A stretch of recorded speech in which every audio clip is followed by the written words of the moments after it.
had my first show in New York in 1984.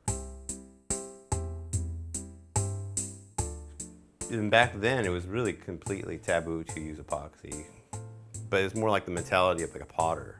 You know, you don't want to drink from something that was epoxy together. You know, it's supposed to come out of the kiln just wonderful and perfect.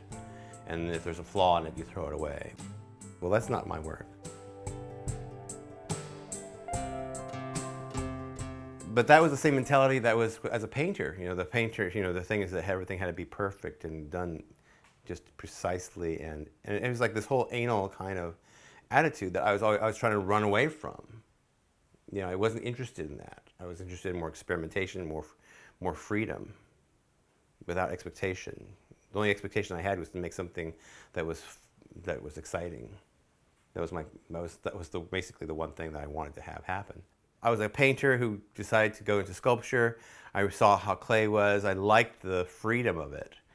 I was in the ceramic department and making things out of clay, and I wasn't supposed to be there. I was like out of my department. And people would say, you know, what are you doing here? You're a painter. It's like, you know, I was like stepping on toes or something. I thought, you know, this is all art, man. What is it? What's the problem?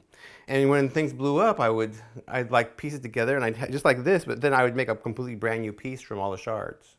You know, I would see certain things in the pieces and make completely different work from all the broken parts, as if it was like I was in essence making my own found objects.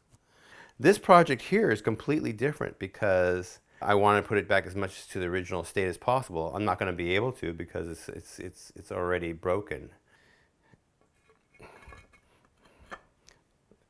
So that goes like that. And that one little place in the cheek, I cannot find those parts.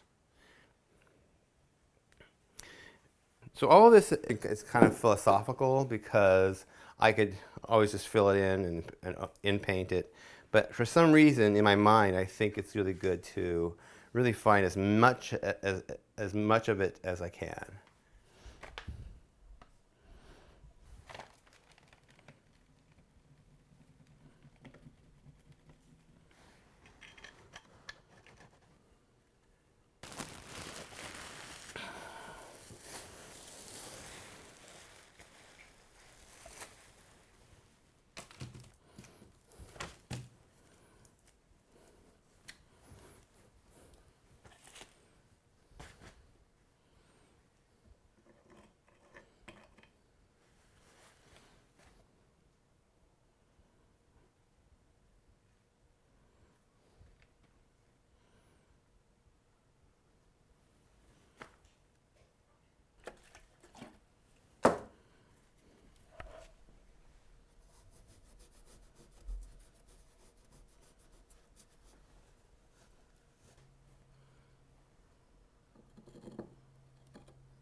So it's always about which should come first before another. So it's really thinking it through. So it's very